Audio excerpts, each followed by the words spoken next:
نحمده ونصلي على رسوله الكريم اما بعد فاعوذ بالله من الشيطان الرجيم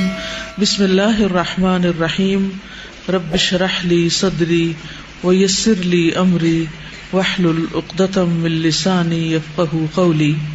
میت کی روح 40 دن گھر آتی رہتی ہے اور مومنین کی روح جمعہ کی رات کو، شب برات کو اور عیدین کو اپنے گھروں پہ آتی ہے۔ یہ بات مشہور ہے کہ اس دن روحیں آتی ہیں، ایک تو جمعرات کے دن آتی ہیں اور ایک جو ہے عیدوں کو آتی ہیں اور شب رات کو آتی ہیں، حالانکہ اس کے پیچھے کوئی دلیل نہیں ہے، یہ ہمارا اپنا خیال ہے۔ دیکھیں وہ کس لیے آئیں گے، کیا کرنے آئیں گے، ان کا دنیا سے کوئی رشتہ، کوئی تعلق، ان کو تو کوئی انٹرسٹ ہی نہیں رہتا یہاں سے۔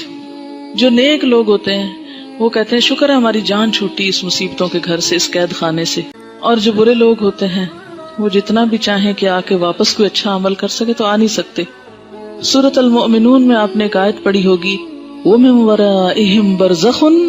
إِلَى يَوْمِ يُبْعَثُونَ، جو روح ایک دفعہ آگے چلی گئی ان کے پیچھے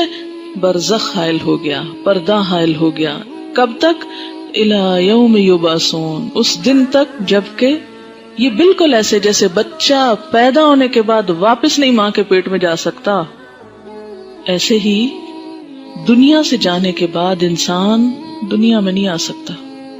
اتنا ہی محال ہے۔ جیسے بچے کی پیدائش میں ماں کو ایک تکلیف اٹھانی پڑتی ہے نا، تو مرتے وقت جب انسان کی روح نکلتی ہے تو خود اس کو یہی کرب سے گزرنا پڑتا ہے۔ تو روح بھی آپ دیکھیں کہ بہت سے وہ لوگوں کے مرتے وقت کے حالات سنے ہوں گے، پڑھے ہوں گے۔ ایک ڈاکٹر مودی شاید اس نے جب 120 لوگوں کے موت کے واقعات لکھے ہوئے ہیں، تو وہ تجربہ یہ بتاتے ہیں کہ جیسے ایک گیٹ کھلتا ہے اور اس میں ہم جا رہے ہیں، ٹریول کر رہے ہیں، آگے کو جا رہے ہیں، تو بات یہ ہے کہ جو آگے چلا جاتا ہے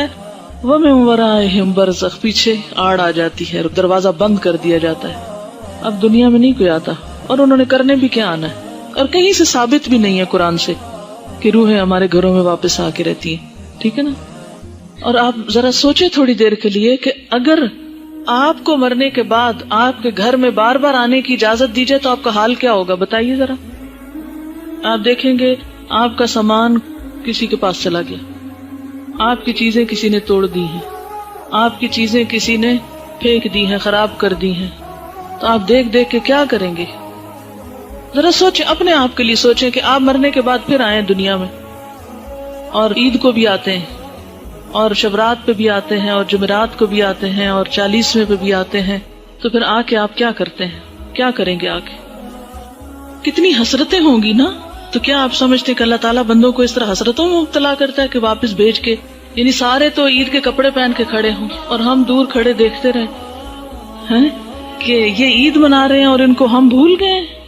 ہمیں یاد ہی نہیں کرتے اب یہ، اور پھر ہمارا دل چاہے گا کہ ہم کسی کو گلے ملیں، یہ جو آپس میں ہم بھی ملیں تو مل نہیں سکیں گے، اور پھر کسی کو دیکھ کے دل چاہے گا کہ اس سے بات کریں، بات ہی نہیں کر سکیں گے۔ تو یہ بات عقل کو بھی نہیں لگتی کہ کوئی مرنے کے بعد پھر دنیا میں آئے، اور پھر آئے بھی خاص اوکیزنز پہ جب لوگ خوشیاں منا رہے ہوں اور آپ مر کے آ کے ان کے سر پہ دیکھ رہے ہوں حسرت سے، کس قدر افسوسناک بات ہے۔ تو اور پھر یہ تو چلو ویسے ہم سوچ رہے ہیں نا کہ اگر ہو، if it is possible تو how does it look like، لیکن قرآن میں بھی کہیں نہیں لکھا ہوا اور حدیث میں بھی کہیں اس طرح نہیں پتا چلتا۔ ہاں یہ ہے کہ مردہ جب قبر میں ہوتا ہے نا تو اس کے حساب کے لیے اس کو واپس روح لوٹائی جاتی ہے، اس کو اٹھا کے بٹھایا جاتا ہے، اور وہ جو ایک کنیکشن ہے نا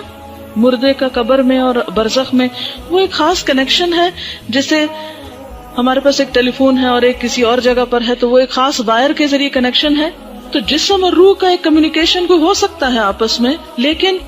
وہ قبرستان کی حد تک ہو جائے تو ہو جائے، کیونکہ وہاں سزا جزا کا ایک کنسپٹ موجود ہے قبروں کے اندر، لیکن عام گھروں میں اور گھروں کے اندر آ کر، اور پھر یہ کہ کچھ روحیں بھٹکتی ہیں اور کچھ روحیں دوسروں کے اوپر مسلط ہو جاتی ہیں، اور یہ سب جنات ہوتے ہیں جن کو انسانی روحیں سمجھ کر وہ کیا جاتا ہے، اور بعض اوقات شیاطین دھوکہ دیتے ہیں انسانوں کو، کیونکہ بعض لوگ کہتے ہیں نا مجھے بالکل ابھی خوشبو آئی تھی اور مجھے ایسے لگا جیسے مجھے کسی نے آواز دی ہے، اور مجھے بالکل وہ تو میرے بھائی جیسا ہی تھا، کوئی مجھے ہیولا نظر آیا گھر میں، اور یہاں خانہ کعبہ میں نظر آیا فلاں، وہ تو فوت ہو چکا۔ یہ سب اگر آپ نے سائیکالوجی پڑھی بھی ہو تو اس میں آپ نے پڑھا ہوگا، التباس کے بارے میں پڑھا ہوگا، ہیلوسینیشن وغیرہ کے بارے میں. خیر وہ ایک اور ایکسٹریم پہ لے جاتے ہیں. لیکن بیسیکلی یہ ہے کہ جو شیاطین ہوتے ہیں، جنات ہوتے ہیں، وہ بھی بعض اوقات انسان کو دھوکہ دیتے ہیں، ایسی باتیں ان کو بھٹکانے کے لیے، بہکانے کے لیے، ان کا عقیدہ خراب کرنے کے لیے، بگاڑنے کے لیے ان کو بھول بھلائیوں میں ڈالتے ہیں، ان شکلوں میں آ جاتے ہیں. ٹھیک ہے نا؟ تو جو چیز قرآن سنت سے ثابت نہیں، بس اس پہ خاموشی اختیار کی جائے، نہ کہ اس کے آگے ایک نیا دین گھڑ لیا جائے اور پھر کھانے پکا لیے جائیں.